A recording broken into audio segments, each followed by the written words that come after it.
વર્તમાન સમયમાં સોશિયલ મીડિયાના કારણે મહિલાઓ કે યુવતીઓ અવારનવાર છેતરપિંડીની ઘટનાઓ બનતી હોય છે। વર્તમાન સમયમાં સોશિયલ મીડિયાના કારણે મહિલાઓ કે યુવતી સાથે અવારનવાર છેતરપિંડીની ઘટનાઓ સામે આવે છે। ત્યારે સુરતમાં ઇન્સ્ટાગ્રામ પર એક વિધર્મીની મિત્રતા કરવી સુરતની યુવતીને ભારે પડી। આ વિધર્મીએ ઇન્સ્ટાગ્રામ મારફતે યુવતીનો સંપર્ક કરીને શરૂઆતમાં સારી વાતચીત કરીને લગ્નની લાલચ આપીને અવારનવાર યુવતી સાથે દુષ્કર્મ આચર્યું અને અંતે તેની સાથે લગ્ન ન કરીને યુવતીનું શારીરિક શોષણ કરીને આ મામલે ખટોદરા પોલીસ સ્ટેશનમાં યુવતી દ્વારા ફરિયાદ નોંધવામાં આવતા પોલીસે યુવતી સાથે દુષ્કર્મ करनार विधर्मीने झड़पी पाड्यो छे।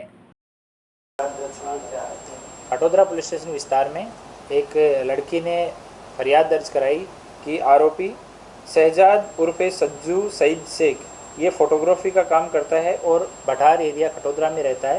ये इंस्टाग्राम से उसके टच में आया और शादी का वादा करके करीब 2 साल से लगातार उसके साथ शारीरिक संबंध बनाए और अभी शादी करने से ना कर रहा है, तो खटोदरा पुलिस स्टेशन में आरोपी की धरपकड़ की गई है।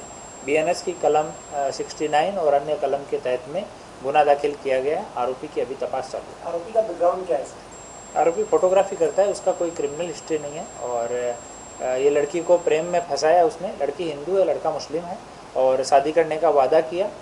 और लड़की के जो फादर हैं वो ऑटो ड्राइवर हैं, तो कई बार उनके घर में आना जाना करना, शादी का वादा करना इस तरह से, और अभी फ़ोन पे उसके साथ बातचीत करना बंद कर दिया उसको कि तुम्हारा बहुत सारा मेरे पास में इस तरह का मटेरियल है वो वायरल कर दूंगा, मुझे तुमसे दूर रहना है, इस तरह की धमकी देकर लड़की को दूर करना चाहा।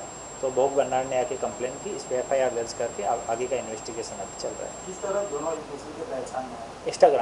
इंस्टाग्राम से दोनों एक दूसरे के पहचान में आए।